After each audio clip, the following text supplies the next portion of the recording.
अच्छा मोहतरम, कल ये बात चल रही थी, कल व्हाइट बोर्ड की तस्वीर मैंने ली है, कल वाले व्हाइट बोर्ड की। तो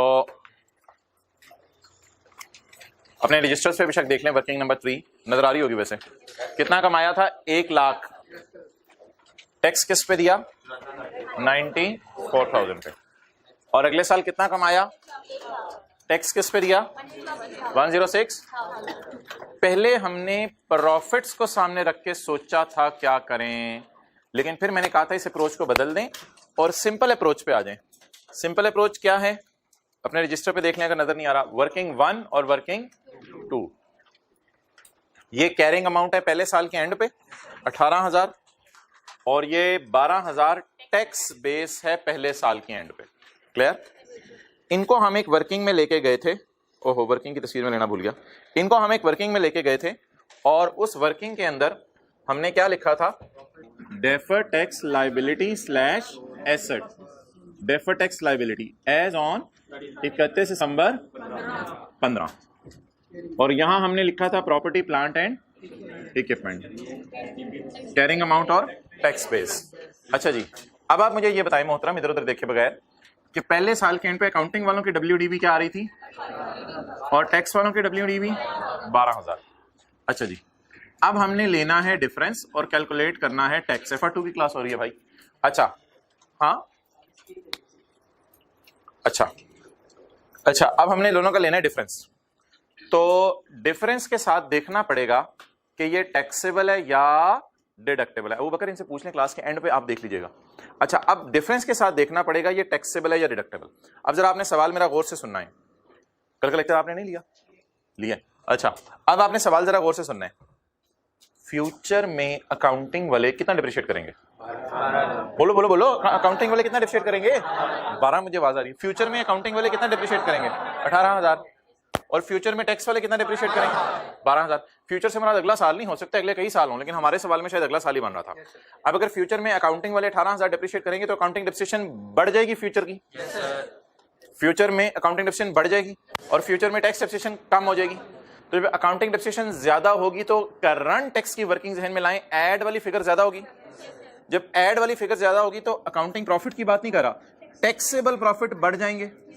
तो जब टैक्सेबल प्रॉफिट बढ़ जाएंगे तो टैक्स, तो फ्यूचर में टैक्स ज्यादा देना पड़ेगा। तो क्या ये जो डिफरेंस है 6,000 का, ये टैक्सेबल है फ्यूचर में? लेकिन ये एक आर्जी सा फर्क होता है हमारे और टैक्स वालों में।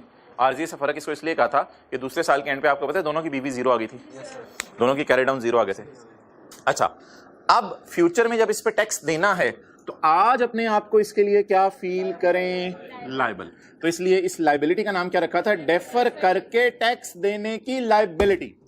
डेफर करके टैक्स देने की लायबिलिटी, इसका नाम रखा था टैक्सेबल टेम्परेरी डिफरेंस। और इसका क्या नाम रखा था? डेफर करके 6,000 पे टैक्स देने की लायबिलिटी। वो कितनी आ गई थी? 1800। ये 1800 टी काउंट का कैरी डाउन था, क्योंकि हमने यहां से क्या पकड़े थे? दोनों के कैरी डाउन। तो ये 1800 भी टी काउंट का क्या आया था? Carry down. इस 1800 को, ये आपका सर नजर आ रहा है। अच्छा ये 1800 क्या था बोले? अच्छा, ये 1800 हमने क्या पकड़ा था? Carry down. और ब्रॉड डाउन क्या लिया था? 0। ये पहला साल हो गया था। आप मुझे बता दें एंट्री क्या बनी थी? बैलेंसिंग जो आया था 1800, defer tax expense debit, defer tax liability, defer tax expense debit, defer tax liability, expense debit negative sign के साथ, एक्सपेंस डेबिट नेगेटिव साइन के साथ। और अगले साल तो आसान बात थी, कैरी डाउन आपका 0 था, ब्रॉड डाउन गिवन था, तो बैलेंसिंग फिगर इधर आ रही थी, तो एंट्री उल्टी हो गई थी। तो यहां आप उल्टी करें, defer tax liability, defer tax liability debit, expense credit, expense कम करें, ये एंट्री में होता। जब एक्सपेंस कम हुआ था तो एक्सपेंस कम होना किस साइन के साथ शो किया था? पॉजिटिव साइन से। और यार ये रिकॉन्सिलिएशन का फॉर्मेट भी जरा रिवाइज कर लें। रिकॉन्सिलिएशन में क्या आता है? पहले आते हैं CT 28,200 और 31,800 जो कल आया था। फिर आते हैं अकाउंटिंग मैयर, जिसे कहते हैं डेफर्ड टैक्स, ताकि रिजल्ट्स डिस्टॉर्ट होने से बचें।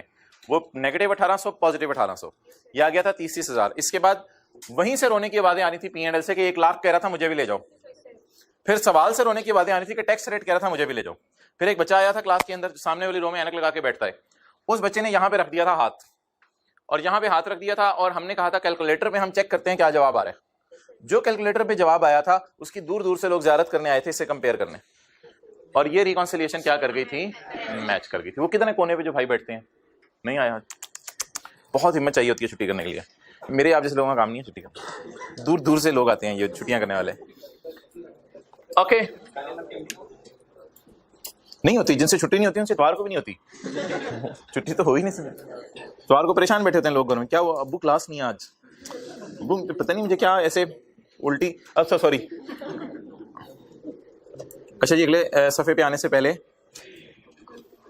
यार माने ना माने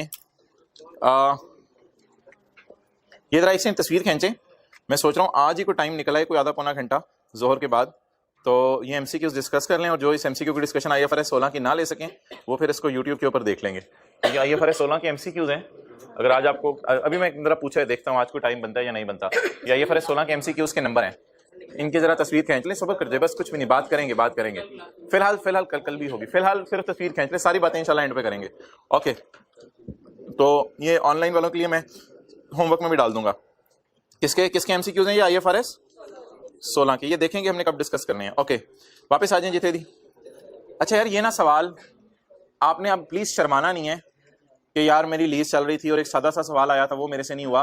कुछ लोगों को ये सवाल टफ टाइम देता है, जो सवाल कल होमवर्क में दिया था, माने या ना माने वो आपकी अपनी मर्जी है।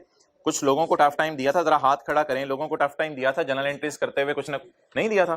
चले बहरहाल मैं करवाऊंगा इस सवाल को। अच्छा ये आप बता दें किया था सवाल, हाथ खड़ा कर दें, किया था। Excellent. XYZ Limited entered into a lease agreement as lessee on the following terms. Fair value of asset is 1 lakh, lease term is 5 years, rental 6 months payable in। अच्छा मुझे ये बता दें 5 साल में कितने 6 मंथ्स आएंगे? 1 साल में कितने 6 मंथ्स आते हैं? तो 5 साल में 10 6 मंथ्स आएंगे। Economic life of asset is 8 years. Inception date is 1st January 2004. Lessee's financial year end is 31 December. Implicit rate is, शुक्र है रेट पहले ही हाफ ईयर लिया है, इसको 2 से डिवाइड करने की जरूरत नहीं थी, रेट हाफ ईयर लिया। Prepare journal entries in the books of XYZ lessee है, एज लेसी ऊपर लिखा हुआ है, तो इसकी बुक्स में जनरल एंट्रीज आपने करनी है। तो मोहतरम सबसे पहले आप 12,000 की प्रेजेंट वैल्यू निकालेंगे। अच्छा यार एक बात याद रखिएगा मोहतरम, लेसी जो पहली एंट्री करता है ना, असल में ना कई दफ़ा ना बात बंदे के जहन से निकल जाती है, तो उसके लिए ना एक ऐसी मैं बात करने लगा हूँ जिससे आपको ये बात ज़रा याद आ जाएगी। लेसी जो पहली एंट्री करता है ना, वो ये लीज लाइबिलिटी पीवी पे रिकॉर्ड करता है, तो बाय डिफॉल्ट एक बात याद रखिएगा, लेसी फेयर वैल्यू इग्नोर करता है। ये बात ज़रा अपने जहन में बिठा लें। एक दिन आपको मैंने ये बात बताई थी जब मैं पास पेपर का एक क्वेश्चन करवा रहा था, सबसे आखिरी वाला, तब मैंने ये बात बताई थी। तो याद रखिएगा लेसी फेयर वैल्यूज को इग्नोर करता है, लेसी सिर्फ किससे कंसर्न होते हैं? पीवी से। तो लेसी एसेट को किस पे रिकॉर्ड करता है? पीवी से। इसकी रीजन ये डिस्कस की थी कि एसेट की उम्र 8 साल होती है, कई दफा वो 4 साल के लिए लेता है, कई दफा 5 साल के लिए लेता है, कई दफा 6 साल के लिए लेता है, तो उसको एसेट की फेयर वैल्यू से बॉदरेशन नहीं होती, बल्कि वो क्या देखते हैं मैंने जो किराया देना है उसकी प्रेजेंट वैल्यू क्या। हाँ इत्तेफाकन अगर वो फेयर वैल्यू के बराबर आ जाए 1 लाख, तो वो एक महज इत्तेफाक हो सकता है। और अगली बात यह कि हमें कोई टेस्ट उस लगाने की जरूरत नहीं है, ये 5 साल की लीज है और कहीं नहीं लिखा हुआ ये लो वैल्यू एसेट है, तो ये आपके सादा तरीके से लीज ट्रीट होगी, क्योंकि लेसी की शॉर्ट टर्म और लो वैल्यू नहीं है। तो पहली entry right of use debit lease liability credit होगी, और डिस्काउंटिंग कर लेते हैं। डिस्काउंटिंग में मोहतरम 1 साल में 2 दफा 6 महीने आएंगे, तो 5 साल में 10 दफा 6 महीने आएंगे, उसमें से एक वाले 6 महीने को डिस्काउंट नहीं करना, बाकी बच जाएंगे 11 दफा 6 महीने, उनको 9 दफा, बाकी उनको हमने डिस्काउंट करना है।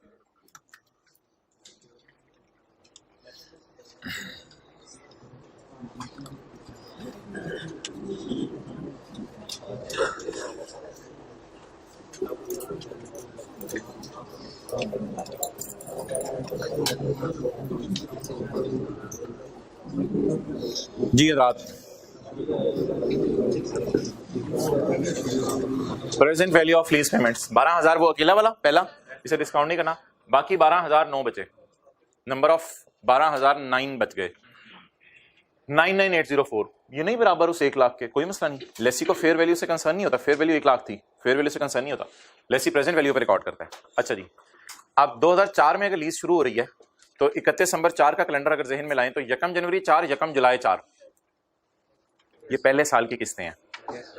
और सोचा करें ना, साल का वेंड हो रहा है 31 दिसंबर 4, 31 दिसंबर 4, तो 1 जनवरी को पहली किस्त 6 महीने के एडवांस में, 1 जुलाई को दूसरी किस्त 6 महीने के एडवांस में। 2004 की किस्तें 5 की, 6 की, 7 की, 8 की, तो 5 साल की लीज एंड तक गई हुई है। ओके, अब मोहतरम जो जनरल एंट्रीज करनी है वो जरा अब आपने सुनते रहना है। 1 जनवरी 4 को एंट्री होगी right of use debit lease liability credit 99804, और 1 जनवरी 4 को ही एंट्री होगी लीज लाइबिलिटी डेबिट 12,000 से और कैश क्रेडिट 12,000 से। अब मेरा ये मशवरा है आपको कि 30 जून 4 को एक एंट्री कर लें। कुछ लोगों ने डायरेक्ट 1 जुलाई 4 को एंट्री की होगी, इस वजह से ये सवाल मैंने दिया था। 30 जून 4 को अगर आप एंट्री करेंगे तो एंट्रीज का एक पैटर्न चलेगा। अगर 30 जून 4 को आप एंट्री नहीं करेंगे तो पैटर्न अजीब सा बन जाएगा, काबू करना मुश्किल हो जाएगा। तो सजेशन है मेरी कि 30 जून 4 को, हालांकि साल एंड नहीं हुआ, लेकिन इंटरेस्ट बुक कर लें। तो 30 जून 4 को जो इंटरेस्ट आपने बुक करना है वो पे मुझे पता है अगले दिन करना है, लेकिन साल के मिड में खड़े होकर 30 जून 4 की डेट डाल के, और माने ना माने ये जनवरी से जून का इंटरेस्ट है। जैसे दिसंबर का बिजली का बिल अगले साल जनवरी को पे होता था, तो ये जनवरी से जून का अरसा है, तो ये जुलाई 1 जुलाई को पे होगा। तो 30 जून 4 की एंट्री डाल के ना, यार बातें ना करो, 30 जून 4 की एंट्री डाल के आप करेंगे interest debit, interest payable, credit. अब ये एंट्री देख लें जो मैंने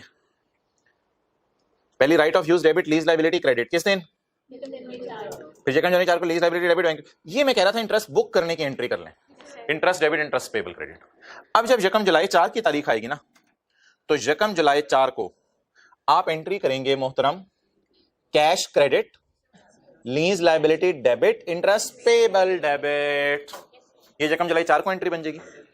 और अब 31 दिसंबर 4 को आखिरी 6 महीने का इंटरेस्ट बुक करना है, तो 31 दिसंबर 4 को एंट्री, सोचें ये 1 जनवरी 5 को पे हो रहा है, लेकिन रिलेट कर रहे जुलाई से दिसंबर, तो इसको बुक करेंगे 3467 को, इंटरेस्ट डेबिट और इंटरेस्ट पेबल क्रेडिट।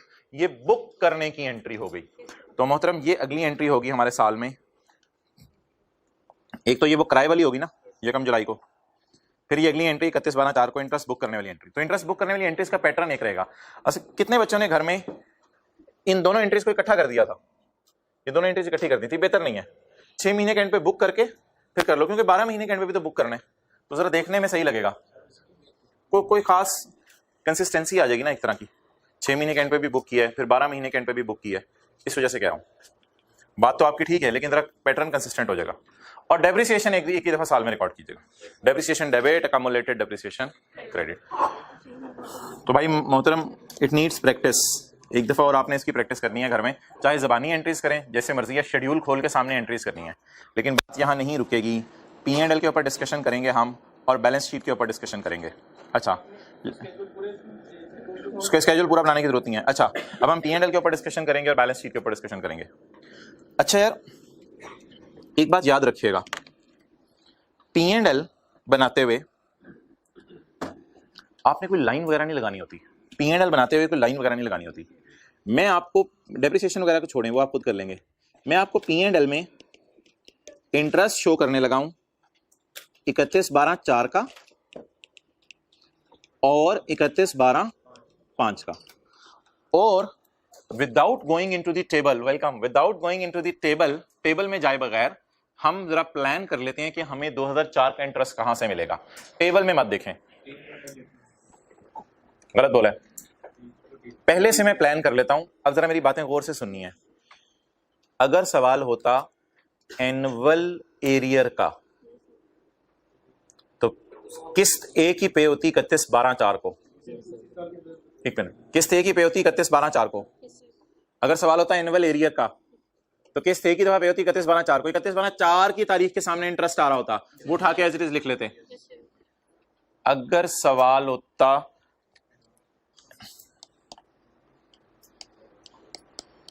अगर सवाल होता है एनुअल एरियर का तो 31/12/4 की तारीख के आगे से इंटरेस्ट उठाते उठा के लिख लेते, वो P&L में चला जाता पूरे साल का।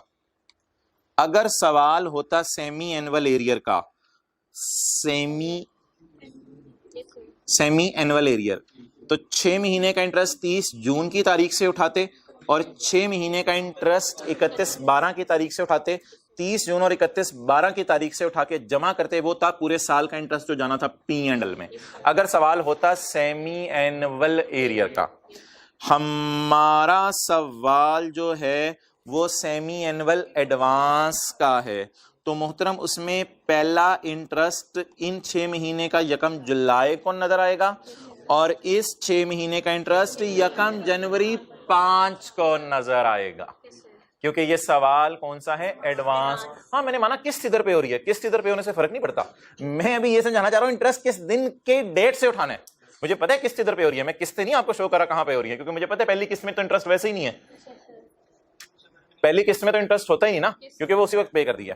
तो माय क्वेश्चन इज ऑफ, बोले क्या है, 6 महीने का किराया किस में पे हो रहा है, एडवांस में, तो पहली किस्त में तो इंटरेस्ट पे नहीं हुआ होगा। फिर इस 6 महीने का इंटरेस्ट मुझे मिलेगा 1 जुलाई 4 की तारीख के आगे, और इस 6 महीने का इंटरेस्ट 1 जनवरी 5 के आगे। अब बता दें 1 जुलाई 4 के आगे 3823 आ रहे हैं और 1 जनवरी 5 के आगे 3467 आ रहे हैं। इन दोनों को जमा करें, 3823 और 3467, 72, ये हमारा P&L में चला गया फॉर द ईयर। कोई लाइन लून लगाने की जरूरत नहीं पड़ती, लाइन लगानी होती है बैलेंस शीट में लीज लायबिलिटी मालूम करने के लिए। क्लियर? सिमिलरली अगले साल का, अब 5 का कैलेंडर ज़हन में रखें, 5 का कैलेंडर ज़हन में रखें, तो 30 जून 5 नहीं, 1 जुलाई 5 को पहला इंटरेस्ट मिलेगा, 1 जुलाई 5 को, जो जनवरी से जून का पे हो रहा होगा, क्योंकि जून ना एंड पे होते हैं, वो इंटरेस्ट एंड पे होते हैं, कभी शुरू में पे नहीं होता। तो जनवरी से जून का कब पे हो रहा होगा, 1 जुलाई, और जून से दिसंबर का 1 जनवरी 6। इन दोनों को उठाएंगे और इन दोनों को उठा के जमा कर देंगे, कितना आ गया, 5802। क्लियर? इसके साथ एक और चीज जो आप फारिग कर दें, नहीं डेप्रिसिएशन छोड़ो, इसके साथ एक और चीज जो हम फारिग कर दें वो है बैलेंस शीट में जाकर, ना बैलेंस शीट में जाके अनअर्न्ड क्लब्स क्यों बोल रहे हो भाई, लेसी का सवाल है, 31/12/4 और 31/12/5। करंट लाइबिलिटीज में, करंट पोर्शन ऑफ लीज नहीं मैं कह रहा, करंट लाइबिलिटीज में इंटरेस्ट पेएबल। अच्छा, अगर सवाल है, ये 2004 का साल है, अगर सवाल है एनुअल एरियर का, तो पेएबल बनता ही नहीं, क्योंकि पेएबल पे हो गया होगा 31 दिसंबर की रात को, अगर सवाल है एनुअल एरियर का। अगर सवाल है सेमी एनुअल एरियर का, तो भी पेएबल बनता नहीं, जून वाला जून में पे हो गया होगा, सेमी एनुअल एरियर, जून वाला जून में पे हो गया होगा, और जुलाई से दिसंबर वाला दिसंबर में पे हो गया होगा। और अगर सवाल है एडवांस का, तो जनवरी से जून वाला, शुक्र है हमारे साल पे हो गया होगा, जनवरी से जून वाला हमारे साल के 7वें महीने के पहले दिन पे हो गया होगा, और जून से दिसंबर वाला अगले साल के पहले दिन पे होगा, ये जाएगा पेएबल में। अब मेंटली प्रिपेयर हो, 1 जनवरी 5 को जो इंटरेस्ट पे हो रहा है वो 2004 के, 1 जनवरी 5 को जो इंटरेस्ट पे हो रहा है वो 2004 के जुलाई से दिसंबर के, तो इसलिए ये पेएबल में जाएगा। वो 1 जनवरी 5 वाली तारीख वाला ढूंढना पड़ेगा, 34, ये किधर चला जाएगा जी, पेएबल में। ये क्या चक्कर है, खर्चा बुक कुछ और की है, पेएबल में कुछ और गया है। हाँ, 3823 तो पे भी हो गया ना, इसलिए ये पेएबल में तो नहीं जाएगा। पेएबल में सिर्फ किस महीने का जाएगा, आखिरी 6 महीने का। डिस्कशन का फायदा हुआ, हाथ खड़ा कर दें, बातें समझ आ गई। ओके, अब आप 31/12/5 का पेएबल ना, 5 का कैलेंडर ज़हन में रख के सोचें, 5 का कैलेंडर, जनवरी से जून का इंटरेस्ट कब पे हो गया होगा, 1 जुलाई 5। जनवरी से जून का कब पे हो गया होगा, 1 जुलाई 5, और जुलाई से दिसंबर 5 का दिसंबर की रात को पे नहीं हुआ होगा, तो ये 1 जनवरी 6 को पे होगा। इसका मतलब है 31/12/5 की रात वो पेएबल है। तो अब हमें ये उठाना पड़ेगा 1 जनवरी 6 के सामने वाला, 2707। Clear? So this is all. आगे बैलेंस शीट का मसला नहीं है, हमारे साल की पेमेंट के नीचे लाइन लगानी है। मैं 31/12/4 की बैलेंस शीट बना देता हूं, बाकी राइट ऑफ यूज वगैरह खुद शो कर लीजिएगा। हमारे साल की पेमेंट के नीचे क्या लगा दें? 31/12/4। हमारे साल में ना पेमेंट की बातें अब मैंने शुरू कर दी हैं, इंटरेस्ट की नहीं। हमारे साल में पहली पेमेंट जनवरी में हुई है, दूसरी जुलाई में हुई है। हमारे साल की पेमेंट्स के नीचे लाइन लगा दी। 5 के साल में 2 पेमेंट्स होनी है, सेमी एनुअल का सवाल है। 5 के साल में 2 पेमेंट्स होनी है, ये चली जाएंगी करंट में और ये नहीं जाएगा नॉन करंट में। ये टेस्ट में तजर्बा हो गया है आपका, ये जाएगा नॉन करंट में। 62,189। क्लियर? अच्छा जी, करंट में कितना चला जाएगा? 8533 जमा 8905 17। और नॉन करंट एसेट मैं नहीं बना रहा फिलहाल। Lease obligation 62,189। कितने लोगों ने इसी तरह किया था? जरा हाथ का कर दें। ओके, इस सवाल की तरह प्रैक्टिस कीजिएगा। और यार अगर खुदा ना खास्ता लेसर का नोट बनाना आ गया ना, अगर लेसर का नोट बनाना आ गया तो घबराना नहीं है आपने। ये और ये अर्नड है। अब वो आप माने ना माने आपकी मर्जी है। बहरहाल मैंने लिख दिया ये दोनों अर्नड है। लाइन लो इनके चक्कर में ना पड़े, ये दोनों वाई अर्नड है। ये दोनों, अगर लेसर का सवाल आ गया तो अनअर्नड निकालना होता है ना। ये दोनों क्यों अर्नड है? जनवरी से जून वाला ये और जुलाई से दिसंबर वाला भी तो अभी P&L में डाला है, तो ये दोनों क्या है? नीचे सारा क्या पड़ा हुआ है। लेकिन अर्नड आपको पता है हम कैसे निकालते हैं? टोटल में से अर्नड माइनस कर देते हैं, अर्नड जरा जल्दी निकल आता है। ये ई जरूर लिख लें, अर्नड। अगर लेसर का सवाल हो, अगर लेसर का सवाल हो तो अर्नड बताना चाहिए। एक साल के अंदर अंदर वाली सारी अमाउंट ही आएगी, तो वो 6 मंथ्स वाला फिर ठीक है, बताता हूँ जी मोहतरम।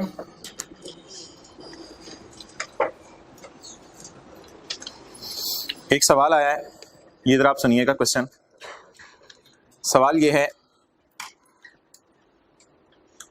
कि 31/12/4 की बैलेंस शीट में इंटरेस्ट पेबल 3467 कैसे आया है, उसका जवाब सुन लें। मुझे बता दें 31/12/4 की रात को किराया पे हो रहा है या 31/12/4 की रात को किराया पे नहीं हो रहा?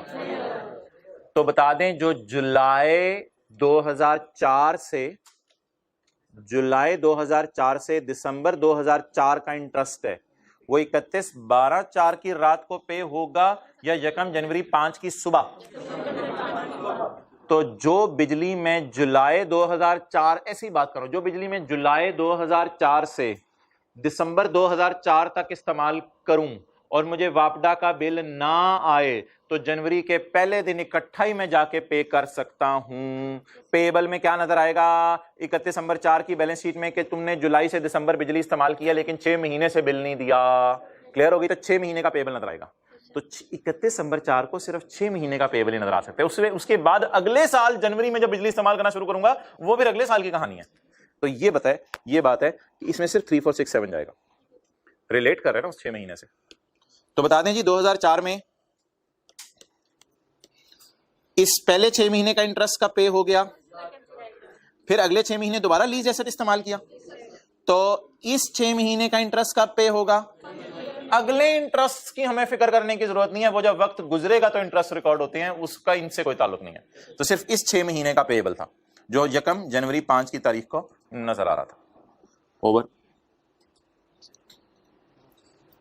अच्छा जी, अब आप आ जाएं लेक्चर नोट्स में।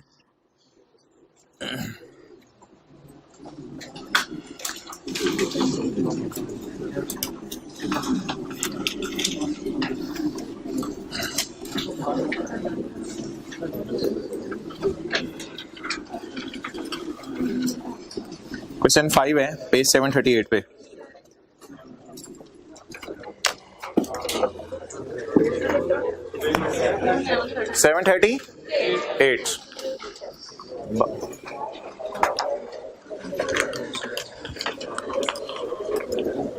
अच्छा एक चीज बताएं, एम्प्लॉई नौकरी कर रहे हैं और एम्प्लॉयर ने सोचा है जब ये रिटायर होगा तो इसको मैं तोहफा दूंगा। इस तोहफे का नाम होता है ग्रेचुटी। एम्प्लॉय नौकरी कर रहा है, एम्प्लॉयर ने सोचा है कि जब ये एम्प्लॉय रिटायर होगा तो मैं इसे क्या दूंगा, तोहफा दूंगा, ग्रेचुटी। मुझे बताएं, एम्प्लॉयर इस खर्चे को अगर अभी पे ना करे, इस ग्रेचुटी को अगर अभी पे ना करे, तो बता दें पेएबल कैसे बुक कर सकता है? सोचें, असल में ग्रेचुटी ना एक तोहफा होता है जो एम्प्लॉयर एम्प्लॉय को देता है रिटायरमेंट के वक्त, और ये डिपेंड करता है उसने कितने साल नौकरी की है। जिसने 10 साल नौकरी की उससे ज्यादा ग्रेचुटी मिलती है, जिसने 20 साल नौकरी की उससे ज्यादा ग्रेचुटी। तो ये लॉयल एम्प्लॉयज को दी जाती है। जो एम्प्लॉय ज्यादा अरसा काम करेगा उससे ज्यादा ग्रेचुटी मिलेगी। तो अकलमंद एम्प्लॉयर क्या करते हैं कि जरा एक बात सोचिएगा, पहले होते थे जाहिल एम्प्लॉयर्स। जाहिल एम्प्लॉयर्स पता क्या करते थे कि एक बंदे ने 20 साल नौकरी की, एक बंदे ने 20 साल नौकरी की, तो 20वें साल जब वो जा रहा होता था ना, तो वो एम्प्लॉयर पता क्या करते थे, 20वें साल उसे कहते थे ये पकड़ 20 साल के 20 लाख, 20 लाख का मैं तुझे तोहफा देता हूं, जा मजे कर। और वो जाहिल एम्प्लॉयर्स एंट्री करते थे 20वें साल gratuity expense debit cash credit. 20वें साल एकदम P&L पे इतना बड़ा बोझ डालते थे, ग्रेचुटी एक्सपेंस डेबिट और कैश क्रेडिट।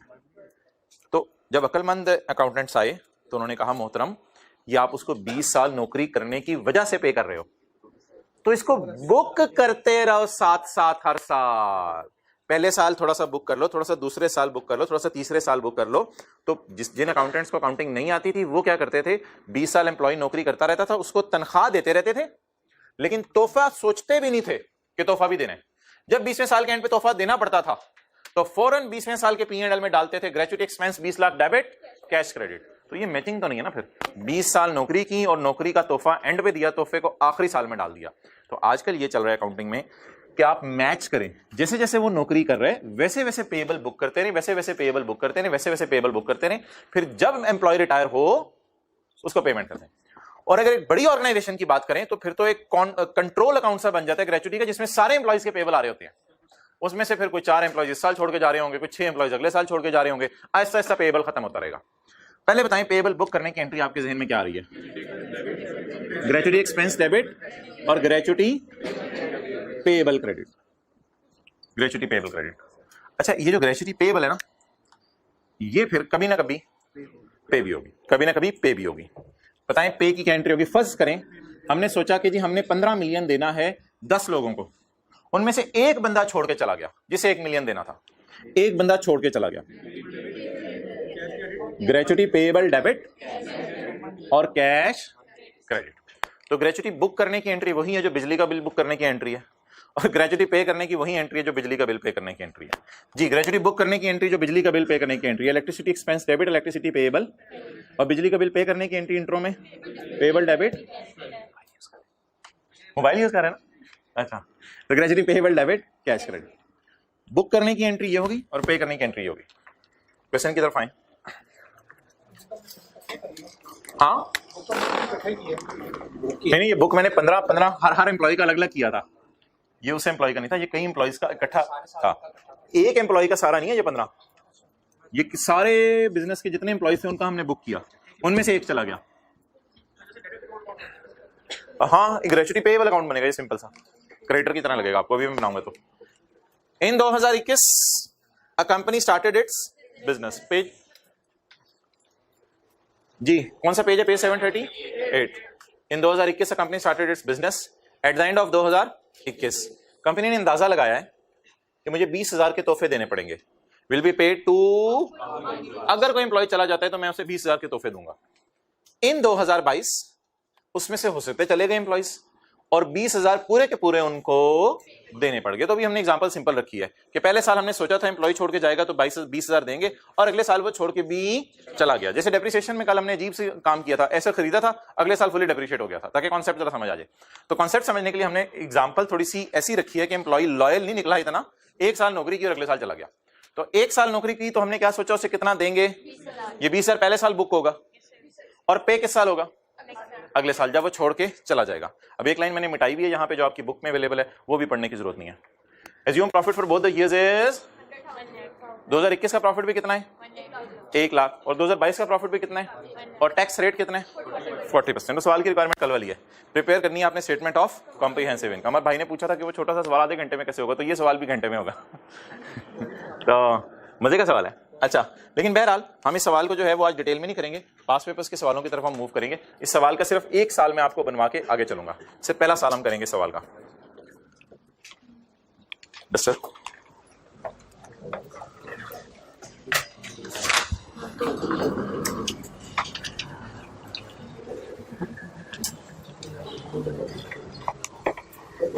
जी मोहतरम, कोई टी काउंट बनाने की जरूरत नहीं, अभी मैं वर्किंग कर रहा हूं। एक एंट्री मुझे बताएं 2021 के अंदर जो पहला साल है क्या होगी बुक करने की एंट्री? ग्रेचुटी एक्सपेंस डेबिट कितनी और ग्रेचुटी पेएबल क्रेडिट कितने से? 20,000 से। कल मैंने आपसे एसेट का टी काउंट बनवा के पूछा था कि P&L में क्या जाएगा, आपने कहा था डेप्रिसिएशन। और कल मैंने आपसे एसेट का अकाउंट बना के पूछा था बैलेंस शीट में क्या जाएगा, आपने कहा था कैरी डाउन। दोनों बातें आपको याद आ गई होंगी। आज मेरा सवाल कुछ और है, ये मैं जनरल एंट्री करके आपसे पूछ रहा हूं। आज मैं टी काउंट नहीं बना रहा, जनरल एंट्री करके पूछ रहा हूं P&L में क्या जाएगा? डेबिट वाली साइड जाएगी 20,000 और बैलेंस शीट में लाइबिलिटीज में क्या जाएगा?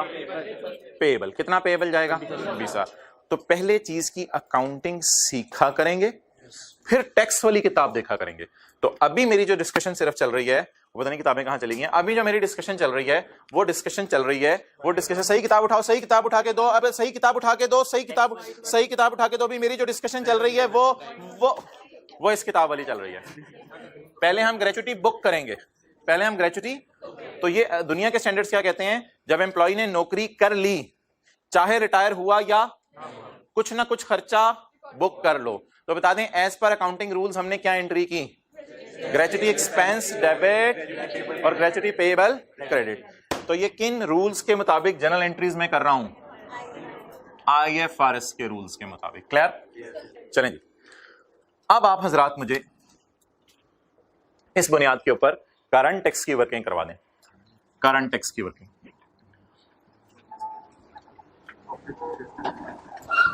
करंट टैक्स 2022, वो अभी मेरा बहस का मकसद नहीं है। 2021 प्रॉफिट कितना है जी दोनों सालों का? 1 लाख। अच्छा जी, इधर आए। अब जरा देखना पड़ेगा कि अकाउंटिंग और टैक्स रूल्स एक हैं या इनमें इख्तलाफ है। अब लाल किताब मुझे खोलनी पड़ेगी और लाल किताब फर्ज करें मैंने खोली टैक्स वालों वाली और टैक्स रूल्स देखे। ये देखिएगा, देखा नहीं आपने?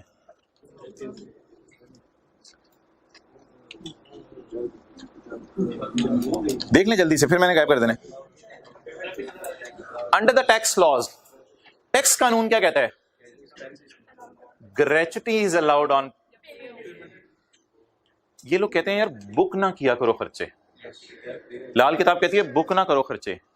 कोई गया एम्प्लॉय छोड़ के? हमने कहा कोई नहीं गया। और तुम लोगों ने अंदाजे लगाते रहने हैं, छोड़ो परे, हम तुम्हारे अंदाजे नहीं मानते। हम ऐसी दुनिया में हैं जहां हम अंदाजे नहीं मानते। हम खर्चा कब माइनस करने देंगे? टैक्स वाले खर्चा कब माइनस करने देंगे? जब कभी। और पे कब हुआ है? तो टैक्स वाले इस खर्चे को कब खर्चा मानेंगे? अच्छा, अब जरा बात गौर से सुनिएगा, ये एक टेम्परेरी सा डिफरेंस है। हम कह रहे हैं आज खर्चे में बुक कर लो, टैक्स वाले कह रहे हैं यार सब्र करो, क्या हुआ, हमने यार पे करो, अगले साल माइनस कर लेना, कोई मसला नहीं यार। तो ये हमारे और टैक्स वालों में एक आर्जी सा इख्तलाफ है। मैं मान रहा हूं इख्तलाफ है, लेकिन क्या आप ये मेरे इस फिक्रे से एग्री करते हैं? ये एक टेम्परेरी डिफरेंस है हमारे और टैक्स वालों में। क्या हम क्या कह रहे हैं? उसने सर्विस दी तो खर्चा बुक करो। उसने सर्विस दे दी, किस में? खर्चा बुक कर लो। वो लोग क्या कह रहे हैं? खर्चा बुक करने की जरूरत, खर्चा बनाओ ही कब? जब क्या कर दो? पे कर दो। तो ये हमारे और उनके दरमियान इख्तलाफ है। हम किस साल खर्चा बुक कर रहे होंगे? जब वो सर्विस देगा। जब वो सर्विस देगा 21 में, और 21 की जनरल एंट्री मैंने आपके सामने कर दी है, हमने खर्चा बुक कर लिया है। लेकिन वो लोग इस एंट्री को, तो टैक्स वालों की नजर में क्या एंट्रीज होनी है वो मैं नहीं कर रहा, वो फिलहाल मैं नहीं कर रहा। टैक्स वालों की नजर में एंट्रीज कोई जरूरी नहीं है। अच्छा, तो टैक्स वालों की नजर में क्या ये खर्चा इस साल रिकॉर्ड होगा या अगले साल जब तक पे ना हो जाए रिकॉर्ड नहीं होगा? शायद टैक्स वाले जो है चीजों को सादा रखते हैं, इलॉजिकल तो हो जाती हैं लेकिन सादा रखना चाह रहे हैं वो चीजों को। इलॉजिकल सी बात है कि अगले साल जब वो जाए तब खर्चा रिकॉर्ड करो। इलॉजिकल क्यों है? सर्विस दी है इस साल तो खर्चा भी किस साल बुक होना चाहिए? इस साल। लेकिन टैक्स वाले क्या कह रहे हैं? जब तक वो जाए ना तब तक उसे खर्चा रिकॉर्ड ना करो। तो टैक्स वाले थोड़ा वेट एंड सी पे चल रहे हैं। अच्छा मुझे ये बताएं, किधर है सेल? ये सेल है, ये सेल है, ये सेल है। आ रहा कैमरे में नजर? सेल नजर आ रही है? सेल से चलते हुए प्रॉफिट तक पहुंचते हुए आपको फीलिंग हो रही है अकाउंटिंग वालों ने ये एंट्री कर दी हुई है? क्या आपको फील हो रहा है इस 1 लाख तक पहुंचते हुए 20,000 माइनस हो चुका हुआ है?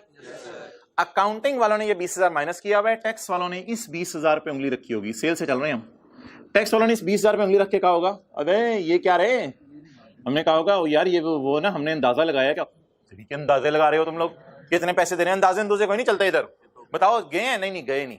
तो टैक्स वाले कहेंगे हम इस खर्चे को नहीं मानते, आर्जी तौर पे नहीं मानते, अगले साल मान लेंगे, आर्जी तौर पे हम इस खर्चे को नहीं मान रहे। कब तक नहीं मान रहे इस खर्चे को?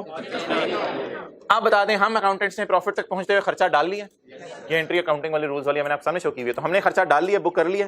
टैक्स वाले कहेंगे इस खर्चे को हम नहीं मानते, तो क्या करें? खर्चों को उल्टाने के लिए साइन पॉजिटिव, ग्रेच्युटी एक्सपेंस। सजा हमें मिलेगी खर्चा रिकॉर्ड करने की कि नहीं रिकॉर्ड करना था, तो अब टैक्स वाले हमारे खर्चे को रिवर्स कर देंगे। तो उल्टाया जा रहा है, रिकॉर्ड किया जा रहा है, उल्टाया जा रहा है। अब आप मुझे बता दें इसकी वजह से टैक्सेबल प्रॉफिट मेरे बढ़ गए या कम हो गए? बढ़ गए। 1 लाख में 20,000 ऐड करें, 1,20,000। This is my taxable profit. और टैक्स बता दें कितना? Tax at the rate of 40% कितना? चलिए जी नोट।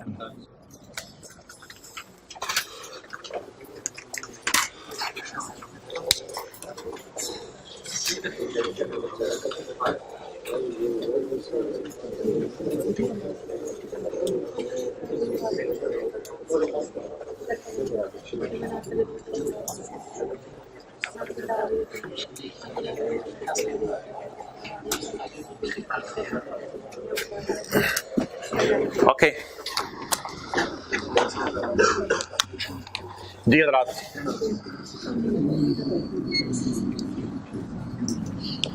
Working 1, working 2, working 3।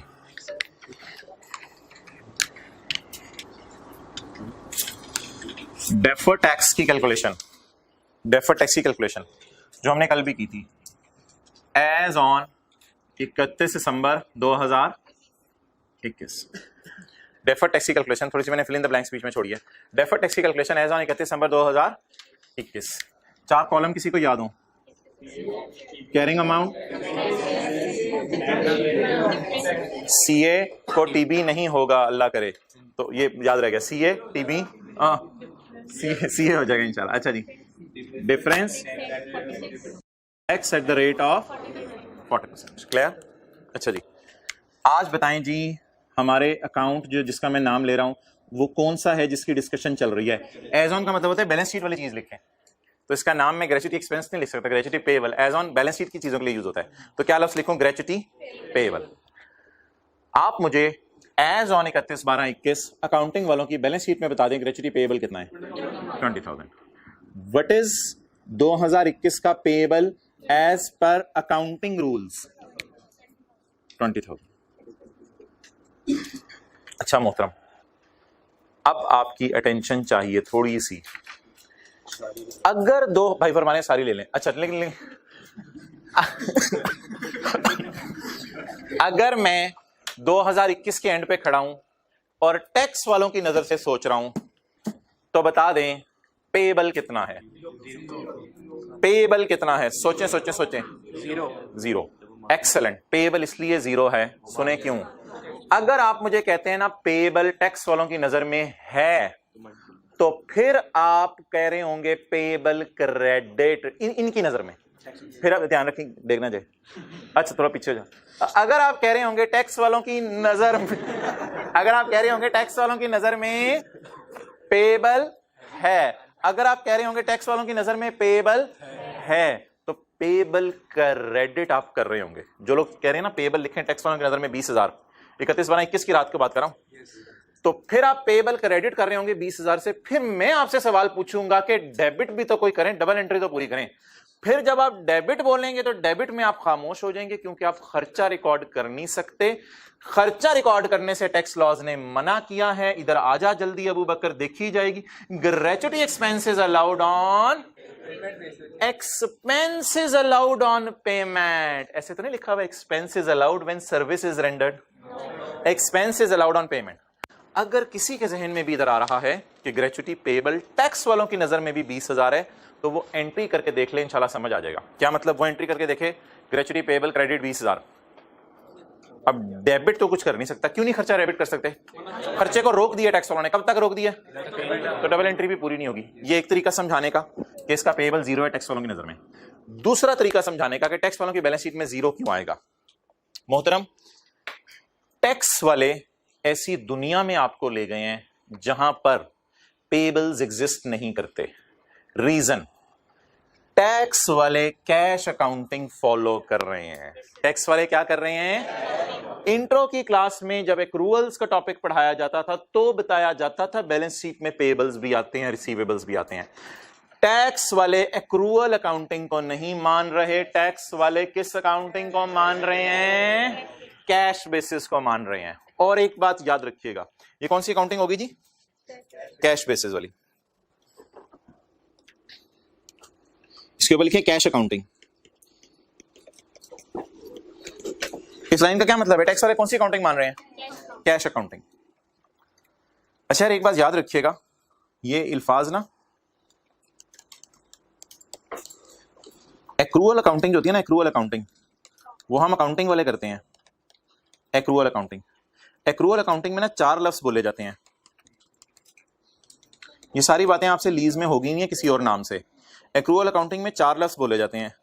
अगर खर्चा पे नहीं हुआ, अगर ज्यादा पे हो गया प्रीपेड, अगर इनकम अभी तक रिसीव नहीं हुई रिसीवेबल, और अगर इनकम ज्यादा रिसीव हो गई है अनअर्न्ड।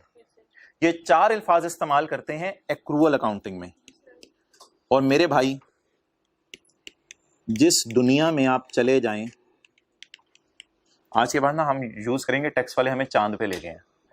अब फर्ज करें टैक्स वाले इस एक्रूअल की दुनिया से निकल के, महसूस हो रहा है पीला पीला हो रहा है ऊपर चांद, थोड़ा नीचे ले आते हैं। टैक्स वाले हमें किस दुनिया में ले गए हैं? जिस दुनिया में ये 4 नाम एग्जिस्ट नहीं करते। कैश अकाउंटिंग वाली दुनिया ऐसी है, these 4 items do not exist. Cash accounting ऐसी दुनिया है जिसमें ये 4 आइटम एग्जिस्ट नहीं करते। अच्छा यार, कैश अकाउंटिंग आमतौर पर रिकमेंडेड नहीं है और कैश अकाउंटिंग पसंद भी नहीं की जाती, लेकिन कैश अकाउंटिंग ना अक्सर हुकूमत वाले करते हैं। अक्सर हुकूमत वाले कैश अकाउंटिंग करते हैं। सुने कैसे? सर आसिफ और सर उमैर कहते हैं, मिसाल दे रहा हूं कि हमने टैक्स जमा नहीं कराया साल का। सर आसिफ सर उमैर कहते हैं हमने टैक्स जमा नहीं कराया साल का। एफबीआर वाले ये नहीं करेंगे entry, receivable debit income credit. FBR वाले ये एंट्री नहीं करेंगे। क्यों नहीं करेंगे? क्योंकि एफबीआर वालों को पता है बहुत अनसर्टेनिटी है पाकिस्तान में। एफबीआर वाले अंदर की बात आपको बता रहा हूं, कैश अकाउंटिंग यूज करते हैं। बस जितना टैक्स मैं और आप जमा करा देते हैं ना, वो उसी को बुक करते हैं। वो लोग ये सही वाली अकाउंटिंग मानते ही नहीं, क्योंकि उनके बिजनेस की नेचर ऐसी है। और वैसे तो नॉन प्रॉफिट इदारे भी एक्रूअल अकाउंटिंग, कुछ नॉन प्रॉफिट इदारे भी कैश अकाउंटिंग फॉलो करते हैं। नॉन प्रॉफिट इदारे पता क्या कहते हैं? कोई बंदा आके मुंह से कह जाता है मैं चंदा दे जाऊंगा, तो और लिख के भी दे जाता है मैं चंदा दे जाऊंगा। अब नॉन प्रॉफिट इदारों वालों को पता होता है ये खुद चंदा है, इसने क्या चंदा देना है, तो वो भी अगर लिख के भी कोई बंदा दे जाए मैं चंदा दे जाऊंगा, तो वो रिसीवेबल बुक नहीं करते। हालांकि अच्छी अकाउंटिंग ये है कि रिसीवेबल्स, पेबल्स, प्रीपेड्स और ये पेबल्स नजर आने चाहिए किताबों में। लेकिन कैश अकाउंटिंग भी दुनिया में चल रही है, मजबूरन चल रही है, बहुत सी जगहों पे चल रही है। अंदर की बात बता दूं, ये सच है, राइज वाले भी कैश अकाउंटिंग यूज कर रहे हैं। उनके रिकॉर्ड्स में होता है आपसे पैसे लेने हैं, लेकिन रिसीवेबल डेबिट इनकम क्रेडिट नहीं करते, क्योंकि उनको पता है अगर ना दिए तो ऐसी बाद में बैड डेट की एंट्रियां करते फिरेंगे। छोड़ो पड़े। तो कॉलेज वाले भी बड़े बड़े अकाउंटेंट्स ऊपर बैठे हुए हैं, लेकिन फिर भी कैश। तो कुछ बिजनेस ऐसे हैं दुनिया में जो कौन सी अकाउंटिंग फॉलो कर रहे हैं, ये रिकमेंडेड नहीं है। लेकिन फिलहाल आप याद रखिएगा, हमारे पूरे सिलेबस में अकाउंटिंग वाले हमेशा एक रूल फॉलो करेंगे। अकाउंटिंग वाले क्या फॉलो करेंगे? हमेशा। और टैक्स वाले आपको ऐसी दुनिया में ले जाएंगे जहां पे क्या फॉलो नहीं हो रहा। इतनी लंबी बात करके मैं इस चीज पे पहुंचाऊं कि ये 4 आइटम्स टैक्स वालों की नजर में एग्जिस्ट।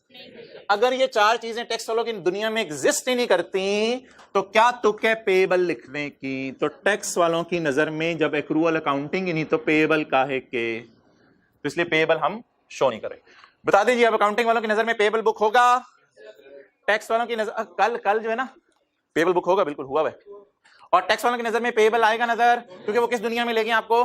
कैश अकाउंटिंग की दुनिया में ले गए हैं। कल वी वर वेरी लकी कि मुझे टैक्स WDB समझाने में 5 सेकंड भी नहीं लगे थे। कल टैक्स WDB समझाने में 5 सेकंड नहीं लगे थे, क्योंकि अकाउंट की नेचर आसान थी। PPE खुला हुआ था, कैरी डाउन आपने उठाया था और उठा के यहां लिख दिया था। कल उस पर टाइम नहीं लगा था। लेकिन आज टैक्स बेस कल समझाने में टाइम नहीं लगा था, आज टैक्स बेस समझाने में टाइम लगा, क्योंकि अकाउंट की अब नेचर बदल गई है ना। ये PPE अकाउंट नहीं है, ये किस नेचर का अकाउंट है? पेएबल नेचर का अकाउंट है। तो प्लीज ये दो दुनियाएं हैं, इनका नाम अलग अलग लिख लें। ये अलग दुनिया है जहां कौन सी अकाउंटिंग फॉलो होती है? बोले एक्रूअल। और ये चांद वाली दुनिया है, खलाई मखलूक वाली। तो ये चांद में हम चले गए, यहां कौन सी अकाउंटिंग फॉलो हो रही है? कैश अकाउंटिंग वाली दुनिया में पेएबल एग्जिस्ट करते हैं या नहीं करते? नहीं करते। जरा सवाल पे नजर मार के देखें, टैक्स वाले कौन सी दुनिया में बैठे? मैं नोट करने देता हूं सबर। सवाल पे नजर मार के देखें, टैक्स वाले कौन सी दुनिया में बैठे हैं? पेमेंट बेस वाली, कैश अकाउंटिंग वाली दुनिया। ओके, चले जी नोट कर लें।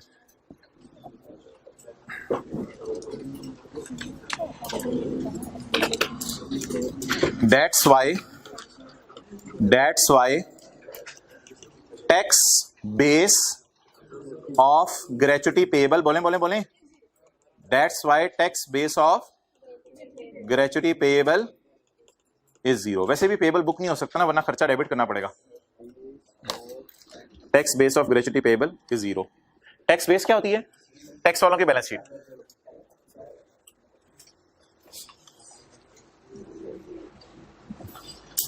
That's why tax base of gratuity payable is 0। चलाओ भाई ऐसी।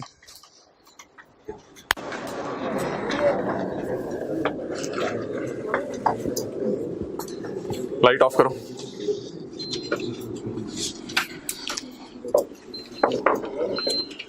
ओके, चलें जी। अब जी इधर आप मुझे बता दें हजरात मोहतरम, डिफरेंस कितना आ रहा है? 20,000। सबर सबर सबर सबर।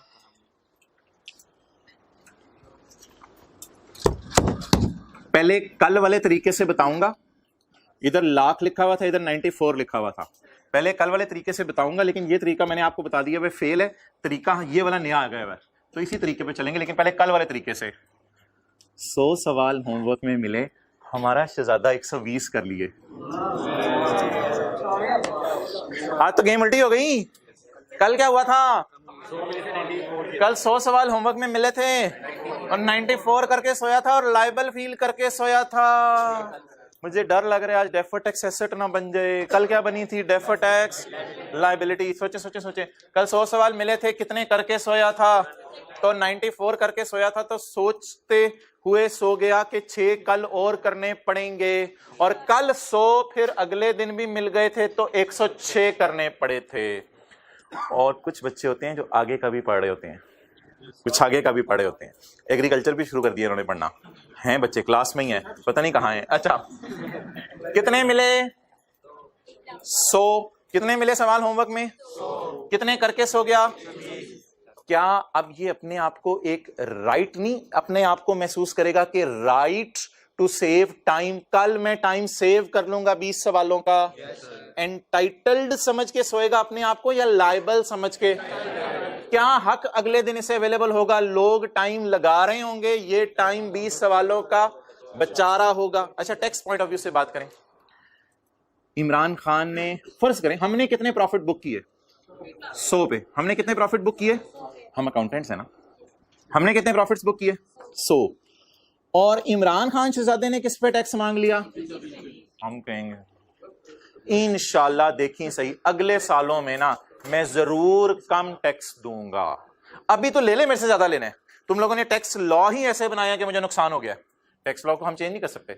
इन लोगों ने टैक्स लॉज ही ऐसे बनाए हैं, इन लोगों ने टैक्स लॉज ही ऐसे बनाया कि हमें नुकसान हो गया है। यार 1 लाख पे तो 40,000 टैक्स बनता है ना। और ये हमारा शहजादा, ये देखिए कितना दुखी है। हमारा शहजादा 1 लाख पे सोचा था 40,000 टैक्स बन रहा है, लेकिन 1 लाख पे कितना टैक्स देगा? कितना टैक्स देगा 1 लाख पे? 48,000। आंसू है मोहतरम, ये नागरिक है, आंसू है। अच्छा तो बताएं 1 लाख पे कितना टैक्स बेचारे को देना पड़ेगा? सोचा था 40, कितना दे दिया? तो बताएं अब क्या ये अपने आप को एंटाइटल्ड फील करके सोएगा कि फ्यूचर में टैक्स बचेगा? अच्छा, यहां से भी फीलिंग आ रही है कि फ्यूचर में कुछ ना कुछ हमें सेविंग होगी। इधर अब आपने सोचना है कि फ्यूचर में हमें सेविंग होगी या नहीं। अब जरा मुझे, अब यहां पे आके, कल भी हम थोड़े से रुके थे और मैंने कहा था अब सबकी टेंशन चाहिए। ये 20,000 अकाउंटिंग वालों ने इस साल खर्चे में डाल दिया, टैक्स वाले इसको डालेंगे खर्चे में अगले साल। टैक्स वाले इसको डालेंगे खर्चे में, आपको पता है अगले साल हमने ये आउटगोइंग एम्प्लॉय को पे कर दिया, और टैक्स वाले क्या कहेंगे? जबरदस्त, मरहबा मरहबा, आपने पे कर दिया, खर्चा रिकॉर्ड कर लो। टैक्स वाले यही कहेंगे अगले साल खर्चा रिकॉर्ड कर लो, क्योंकि वो कैसी दुनिया में चले गए हैं जहां पेमेंट बेस पे खर्चा माइनस होगा। अब बता दें टैक्स वाले अगले साल इसको खर्चे में डालने देंगे? अच्छा, हमने इसको खर्चे में किस साल डाला? इस साल। टैक्स वाले कब डालने देंगे? जब टैक्स वाले अगले साल कहेंगे तुमने पे कर दिया, खर्चे में डालो, खर्चे में डालो। हम कहेंगे हमने तो नहीं खर्चे में डाला हुआ, IFRS वालों ने अगले साल। हम कहेंगे हमने तो नहीं खर्चे में डाला हुआ। हमने क्यों नहीं खर्चे में डाला? हम डबल तो नहीं खर्चे में डाल सकते। हम तो IFRS वाले किस साल खर्चे में डाल आए?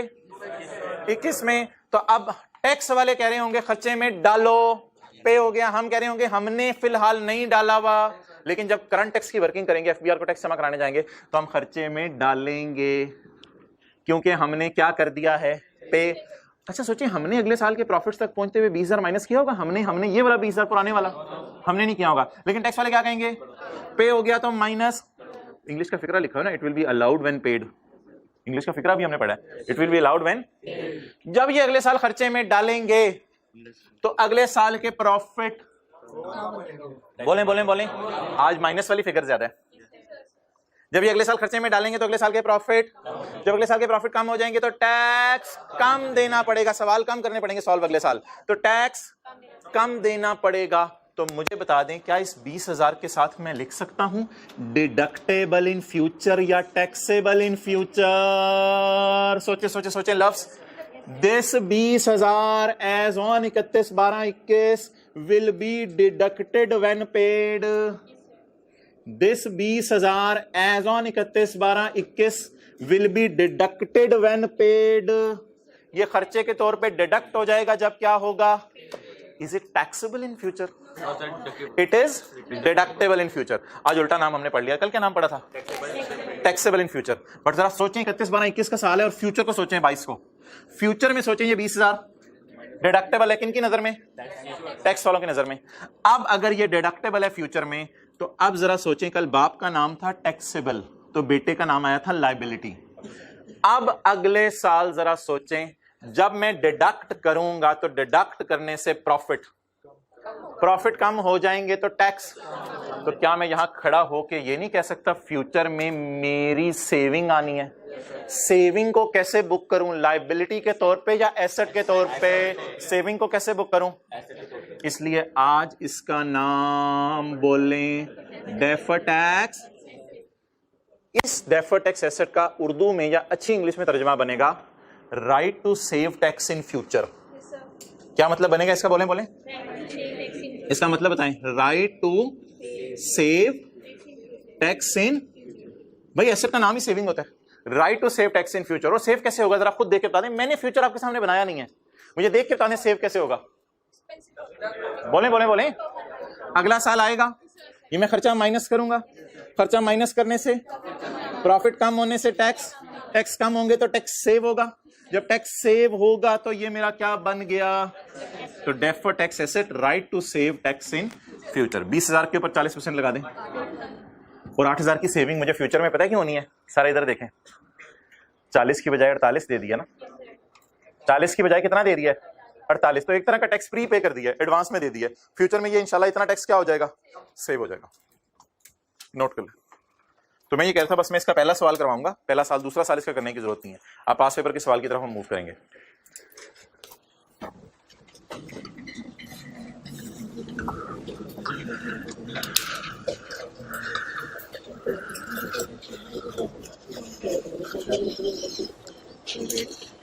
अच्छा जी, ये नोट करने के बाद अब कुछ उर्दू में बातें लिखना शुरू करें। इस 20,000 पे डालें स्टार और उर्दू में लिखें, उर्दू में लिखें। पहले मेरे से देखें इधर, ताकि घर में रटाना मारना पड़े चीजों को। पहले उर्दू में देखें, इधर इधर इधर देखें। ये 20,000 अगले साल पे होगा, ये वही 20,000 है ना, और तो कोई 20,000 नहीं है। ये 20,000 अगले साल पे होगा, तो टैक्स वाले इसको it is allowed when paid, सवाल में लिखा हुआ है। जब ये 20,000 अगले साल पे होगा, टैक्स वाले इसको खर्चा माइनस करने देंगे। खर्चा माइनस करने देंगे तो करंट टैक्स की वर्किंग में डिडक्ट होगा। डिडक्ट होने से प्रॉफिट कम होंगे तो टैक्स कम देना पड़ेगा। अगर डिडक्ट करना है इस 20,000 को फ्यूचर में, तो इसका नाम डिडक्टेड या डिडक्टेबल। फिलहाल डिडक्ट नहीं हो सका, बल्कि हमने तो माइनस किया हुआ तो उन्होंने ऐड कर दिया। डिडक्टेबल इन फ्यूचर, और डिडक्टेबल होने की वजह से फ्यूचर में प्रॉफिट्स, जब फ्यूचर में प्रॉफिट्स कम होंगे तो फ्यूचर में टैक्स सेव होगा। तो इस 20,000 को स्टार डाल के लिखें ये डिडक्टेबल क्यों है। 20,000 पे स्टार डालें और नीचे उर्दू में लिखें सफे के, ये पेएबल 2022 में पे होगा, ये पेएबल 2022 में पे होगा। पे होते ही टैक्स वाले डिडक्ट करने देंगे करंट टैक्स की वर्किंग में। पे होते ही टैक्स वाले डिडक्ट करने देंगे करंट टैक्स की वर्किंग में। पे होते ही टैक्स वाले डिडक्ट करने देंगे करंट टैक्स की वर्किंग में।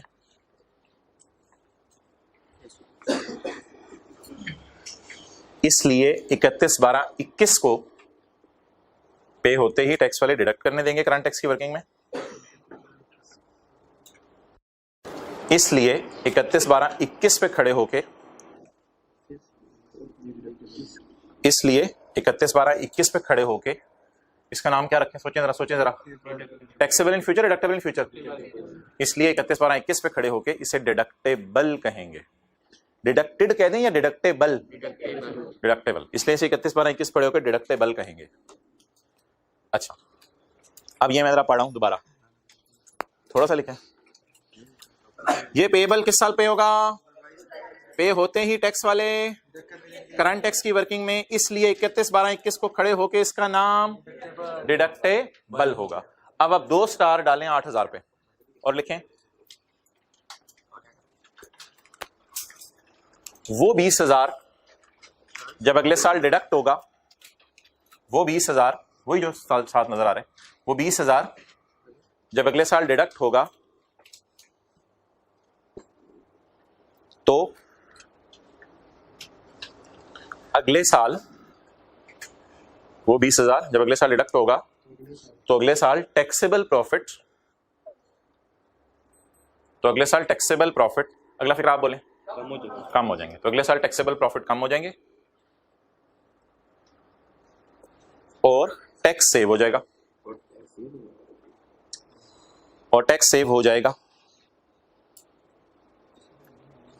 हो जाएगा या हो गया है फिलहाल? हो जाएगा नहीं, हो जाएगा, हो गया तो नहीं, अभी तो ज्यादा देना पड़ा है। तो अगले साल टैक्स सेव हो जाएगा। इसलिए अब सोचिए मैं लायबिलिटी बना के सोऊं या एसेट बना के सोऊं? अगले साल मुझे सेविंग होनी है, इसलिए मैं 31/12/21 को डेफर्ड टैक्स एसेट बनाऊंगा। इसलिए मैं 31/12/21 को डेफर्ड टैक्स एसेट बनाऊंगा।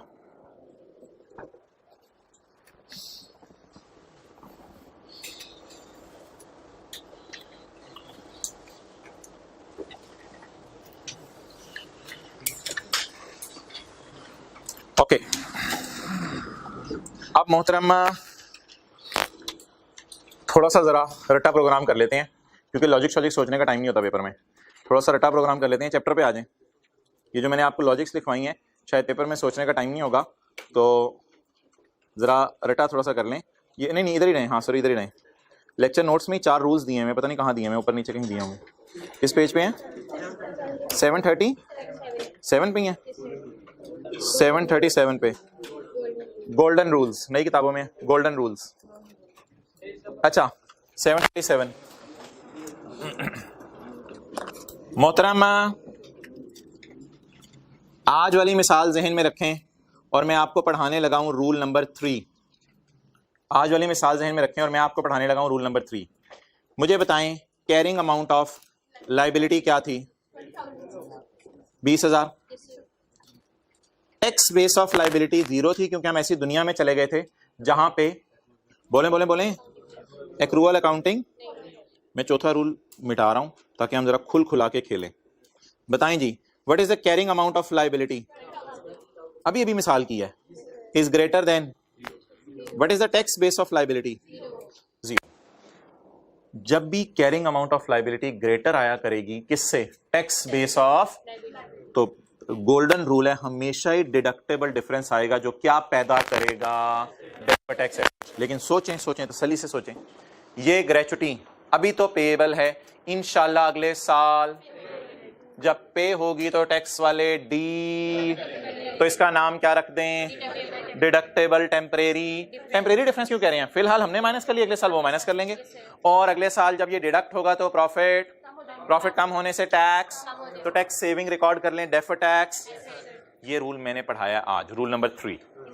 रूल 1 डेटा आपने मेरे साथ लिखवाना है हिम्मत करके, कोई गड़बड़ नहीं करनी। रूल 2 मैं मिटा रहा हूं, कोई कंफ्यूजन ना रहे। रूल 1, खुदा के लिए कल वाले नोट्स नहीं निकालने, मुझे बता दें कल पहले साल में कैरिंग अमाउंट क्या थी? 18,000 थी, और पहले साल के एंड पे टैक्स बेस क्या थी? 12,000 थी। ठीक है, नजर मार लेते हैं पहले साल के एंड पे कैरिंग अमाउंट और टैक्स बेस।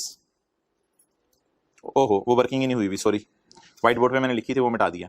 अच्छा, पहले साल के एंड पे बोलें कैरिंग अमाउंट क्या थी और टैक्स बेस, और नाम क्या था? एसेट। और नाम क्या था? कल हमने पीपी का सवाल किया, आज हमने ग्रेचुटी पेएबल का सवाल किया। एसेट के एतबार से जरा लॉजिक सोचें, इस फॉर्मूले की डेरिवेशन पहले सोच लेते हैं, रट्टा बाद में मार लेंगे। डेरिवेशन सोचें, अकाउंटिंग वाले फ्यूचर में कितना डिप्रिशिएट करेंगे? 18,000।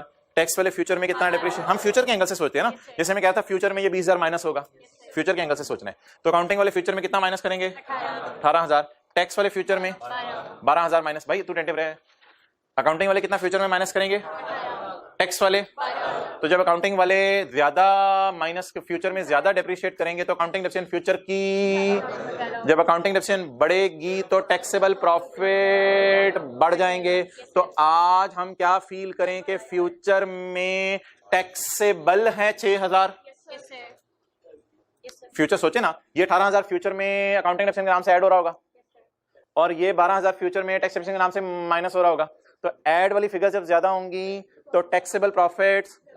तो आज हम क्या फील करें अपने आप को कि फ्यूचर में टैक्सेबल है ये 6,000। जब फ्यूचर में टैक्सेबल है ये 6,000 तो टैक्सेबल अमाउंट पे टैक्स देने के लिए अपने आप को लायबल फील करें, इसलिए उस लायबिलिटी का नाम क्या रखें? Deferred tax liability. रूल 1 के साथ कौन सा क्वेश्चन आपने लिखा है? इसी सफे पे है 3, बिल्कुल नीचे है यार। रूल 1 का ये है क्वेश्चन 3 जो कल की है, ये रूल 1 का क्वेश्चन है। और रूल नंबर 3 का क्वेश्चन नंबर 5। अच्छा, अब आप हजरात, और रूल 2 और 4 हमें कोई इतना यूज नहीं करना पड़ेगा। रूल 2 और 4 1 और 3 का ऑपोजिट है, वो छोड़ने पड़े। कभी जिंदगी किसी मोड पे जरूरत पड़ी मैं वो रूल करा दूंगा। मेन आपके 90% एडजस्टमेंट्स पेपर की रूल 1 और 3 से कवर हो जाया करेंगी। अब रूल 1 और 3 जो है ना, मेरे साथ जरा शौक से लिखना है। If carrying amount of property plant and equipment, ऐसे ही कल की मिसाल बोल रहा हूं, if carrying amount of property plant and equipment is greater then tax base of asset, एक रूल ये है। तो इससे फ्यूचर में टैक्सेबल अमाउंट्स आएंगी, इनका नाम होगा टैक्सेबल, और इसके बेटे का नाम होगा डेफर्ड टैक्स लायबिलिटी। ये फिगर रेट लग के निकलेगी, ये रेट लगने से पहले वाली होगी। ये हो गया रूल नंबर 1। और rule number 3, if carrying amount of gratuity payable is greater than tax base of gratuity payable, तो ये पेएबल फ्यूचर में पे होगा, जब पे होगा तो डिडक्टेबल है, आज खड़े होके इसे डिडक्टेबल कहेंगे, तो कौन सा डिफरेंस आएगा? डिडक्टेबल टेम्परेरी, और इसका नाम क्या बन जाएगा? Saving, deferred tax asset. तो ये रूल 1 और 3 जरा लिख लें कहीं रफ वर्किंग में जाके। पहला रूल किसके लिए है? एसेट, और तीसरा लाइबिलिटीज।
मोहतरम आप एंड पे खड़े हो जाएं, आप एंड पे खड़े हो जाएं, जल्दी से लॉजिक बता दें।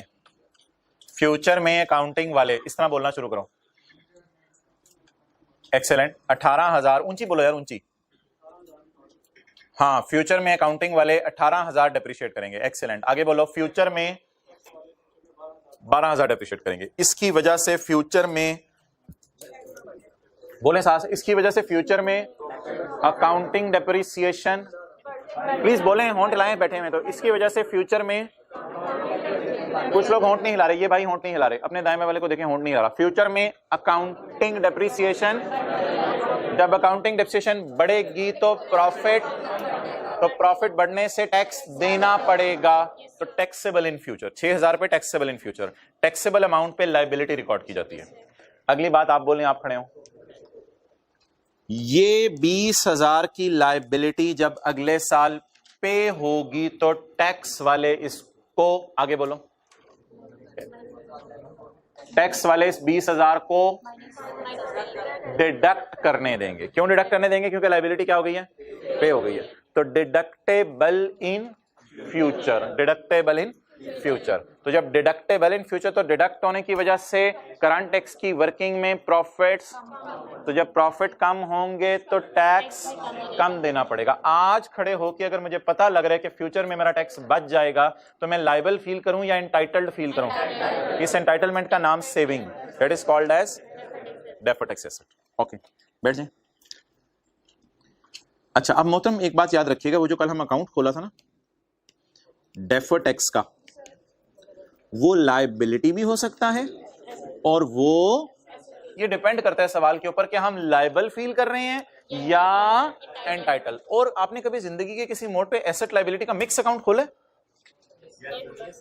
बैंक अकाउंट इंट्रो की क्लास में कभी वो एसेट होता है, कभी ओवरड्रॉन होता है, तो एसेट लायबिलिटी का मिक्स अकाउंट भी खुल जाता है।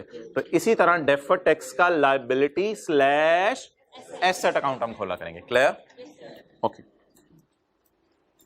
चलें जी, स्टार्ट करते हैं सवाल। पास्ट पेपर का क्वेश्चन नंबर 2 निकाल लें। Past paper question number 2।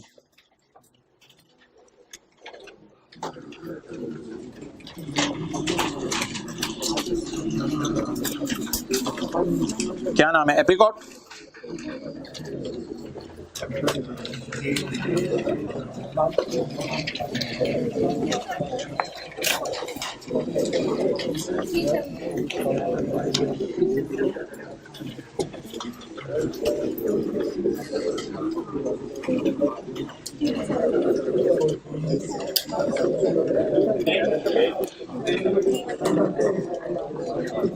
Three 1 7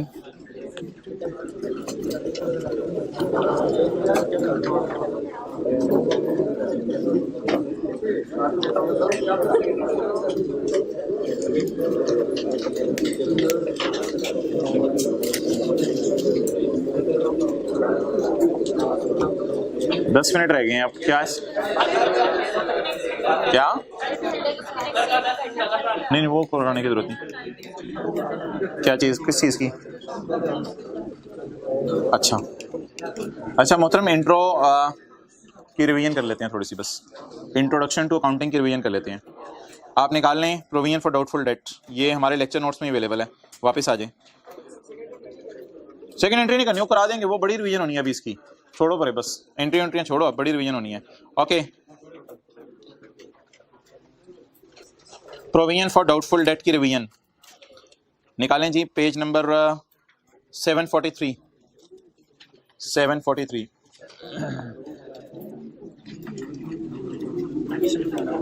सिर्फ स्क्रीन की तरफ देखना है,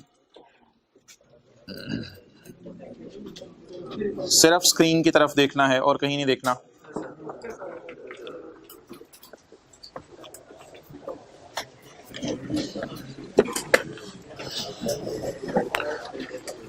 प्रोविजन फॉर डाउटफुल डेट की मोहतरम एक बड़ी अच्छी रिवीजन होने लगी है, जरा अटेंटिव रहिएगा, इंट्रो की क्लास वाली बातें होने लगी हैं। डेटर अकाउंट में खोल रहा हूं आपके सामने 2010 का, और provision for doubtful debt account खोल रहा हूं 2010 का। किताब की तरफ नहीं देखना। मुझे बताएं, अगर मेरे बिजनेस का पहला साल है तो ब्रॉड डाउन डेटर कितने होंगे? 0। फर्ज कर लें, नहीं किताब से नहीं देखना, फर्ज कर लें मैंने सेल की कितने रुपए की? 70 रुपए की, और मुझे कोई भी बंदा पैसे देके नहीं गया, कैरी डाउन कितना आ गया? 70। अब मैंने बाजार में जाके लोगों से पूछा, यार मैं नया नया आया हूँ इस मोहल्ले में, इस मोहल्ले के लोग तो नेक होंगे सारे, तो दुकानदार ने कहा नहीं हमारे जैसे हैं सारे। अच्छा मेरे जैसे हैं सारे? यार फिर तो फिर पैसे लेके भागेंगे ये। क्या अंदाजा है वैसे आप लोगों का, क्या अंदाजा है कितने % लोग पैसे लेके भाग जाते हैं? उन्होंने कहा जी हमारा अंदाजा है 10% लोग ना पैसे लेके भाग जाते हैं। तो मोहतरम आप लोग फिर किया ये करते थे इंट्रो की क्लास में कि पहले कैरी डाउन निकालते थे, क्योंकि डेटर कैरी डाउन है ना, तो डेटर पकड़ते थे 70 और इस पे लगाते थे 10%, कितना आ जाता था? 7। ब्रॉड डाउन इसलिए 0 है क्योंकि ब्रॉड डाउन डेटर भी 0 है।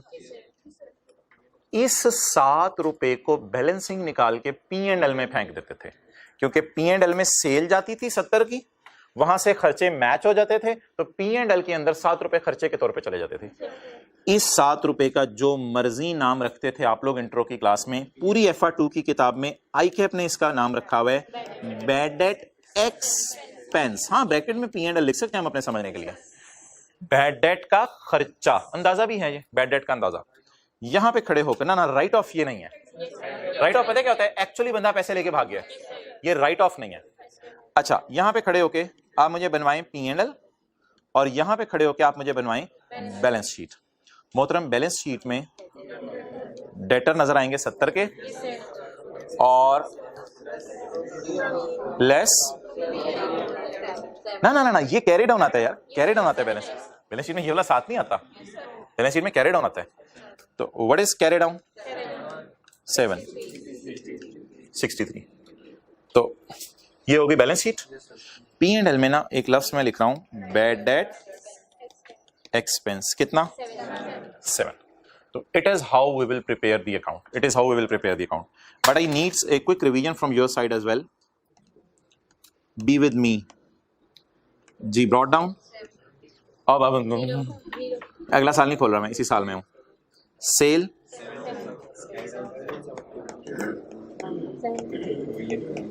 यार ये टॉपिक सबसे बारीक टॉपिक है और सबसे इंपॉर्टेंट टॉपिक है इंट्रो का, इसको आगे पीछे नहीं होने देना, अटेंटिव रहना है, इजी नहीं लेना किसी बात को, पेपर में गलती के चांस हैं। प्रोविजन फॉर डाउटफुल डेट का ब्रॉड डाउन भी 0। जो मर्जी आपने अकाउंटिंग पढ़ी हुई है वो भूल जानी है और इस पैटर्न पे समझनी है।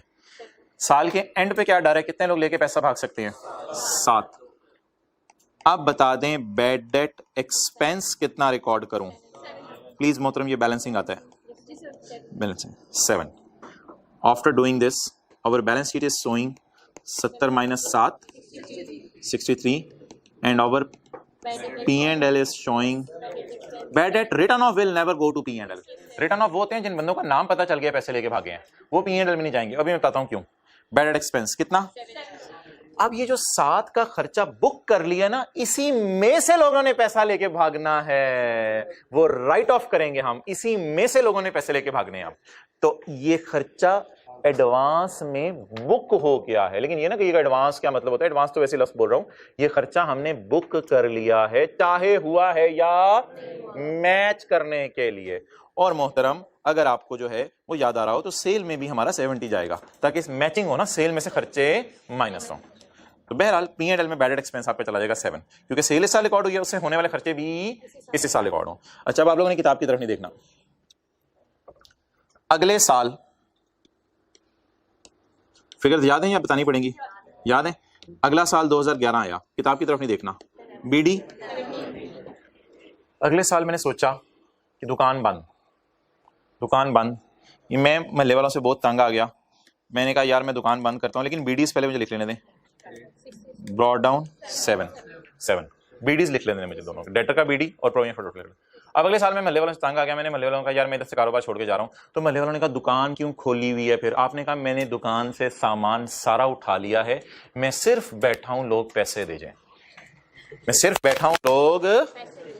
और मोहतरम महल्ले वालों ने अखीर ही कर दी, सिर्फ 60 रुपए आए, सिर्फ इंतजार कर करके कितने पैसे आए? 60 रुपए आए। अब जब 60 रुपए आ गए तो मैंने सोचा यार रशीद चल यार बस चलिए, तो मैंने सोचा कि आप दुकान बंद करके चलते हैं। मुझे बता दें, मैंने तो कैरी डाउन 0 करके जाने ना, ताकि अकाउंट बुक्स ऑफ अकाउंट्स अपनी क्लोज कर दूं। तो what is right of, what was my estimate, but does कितने की पड़ी?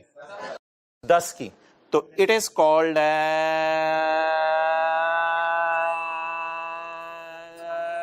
Bad debt. डेटर अकाउंट में इसलिए लिखना जरूरी था कि मैं अपनी दुकान बंद कर रहा हूं, कैरी डाउन्स मैंने 0 करके जाने हैं। डेटर अकाउंट ठीक है गिर गई, अब देख लो, छठ सीए कर।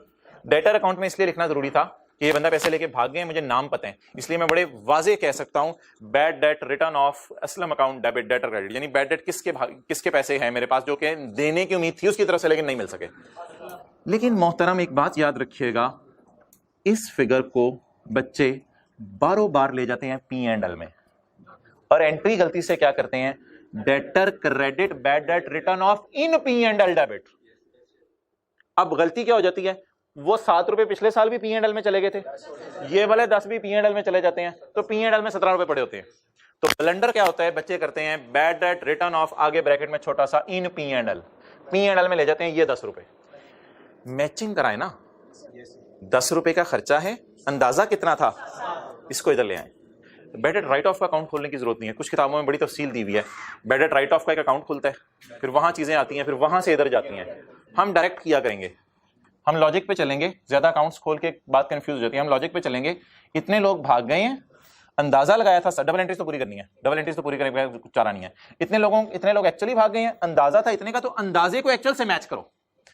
अब जब आप अंदाजे को एक्चुअल मैच करोगे, एक और फिगर निकल आएगी जो इस साल के P&L में जानी है, वो इस साल के P&L में जाएगी। अंदाजे थे 7, लेके भागे। लेकिन एक यार चीज नहीं भूलनी, जो इंट्रो की क्लास में पढ़ी थी, पहले ना कैरी डाउन निकालते हैं, 0 × 10% 0, ठीक है, पहले कैरी डाउन निकालते हैं। 10% वो जो रेट था हमारा अंदाजा था लोग। अब ये अकाउंट मैच नहीं कर रहा, अब जब ये अकाउंट मैच नहीं कर रहा तो 7 का अंदाजा लगाया था, लेके कितने भागे? 10। आप बता दें, बैलेंसिंग फिगर का अगेन नाम नहीं बदलना, बैलेंसिंग फिगर का नाम बैड डेट एक्सपेंस। बैलेंसिंग कितना आ गया? 3। यार अब आप मुझे ये ना कहिएगा इस साल सेल 0 आ रही है, मैं मानता हूं इस साल सेल 0 आ रही है, लेकिन यार अब क्या करते हैं, वो अब पिछले साल के अकाउंट्स तो नहीं जाके बदल सकते ना, पिछले साल अंदाजा ही लगा सकते थे ना। तो बस कोई मसला नहीं यार, इस साल bad debt return of bad debt expense के नाम से, सॉरी बैड डेट बोले एक्सपेंस के नाम से P&L में डाल दें 3 रुपए। इससे यूजर्स को अंदाजा हो जाएगा कि पिछले साल अंदाजा लगाया था 7 भागेंगे, 7 की बजाय 3 और भाग गए, तो एक्चुअली कितने भागे? अब हमने 10 क्यों नहीं रिकॉर्ड किया इस साल, क्योंकि ऑलरेडी 7 रिकॉर्ड हो चुका है, सिर्फ कितने रिकॉर्ड करने की जरूरत है? 3। अब डेटर का कैरी डाउन 0 और प्रोविजन का कैरी डाउन 0। किताब पे अगले साल देखें, अगला सफा, बल्कि डेटर्स 2011, ब्रॉट डाउन 70। दुकान खोली रखी सुमीत पे के, लेकिन पैसे सिर्फ कितने आए? 60। सोचा कि 10 को अब क्या कर दें, इसको किस अकाउंट में रूट करा लें? प्रोविजन के अकाउंट से। किस अकाउंट से आया है? डेटर के अकाउंट से। बैड डेट राइट ऑफ, अंदाजा क्या था, लेके कितने भागे, 10। कैरी डाउन मेरा क्यों नहीं बनता, क्योंकि दुकान बंद हो गई है। अब अंदाजे में और हकीकत में कितना फर्क आया, इस साल के P&L में कितना जाएगा, 3। फिगर्स याद हैं, जरा P&L नजर मारें। बैड एक्सपेंस 7 के 2010 के P&L में कितने रुपए गए, 7, और 2011 के 3। अब आप हजरात ने बस एक छोटा सा काम करना है, P&L की फिगर को ना सर्कल लगा लेना है दोनों साल। ये 7 किस में जाएगा, 2010 में P&L, पिछले सफे के एंड पे, पिछले सफे के एंड पे हूं मैं, यहां से देख लेगा ना पेज 740। ये 7 P&L में जाएगा और ये 3 किस में जाएगा, वैसे तो मैंने लिखा हुआ है 7, ये P&L। इधर कोई बंदा P&L लिख रहा हो ना तो उसके हाथ पकड़ लें, इधर P&L नहीं लिखना, राइट ऑफ P&L में जाते हैं या बैड एक्सपेंस P&L में जाता है। कितने लोग ये दोनों डेटर अकाउंट बनाएंगे, ओके ठीक है, तो ठीक है इंशाल्लाह क्लोज करें।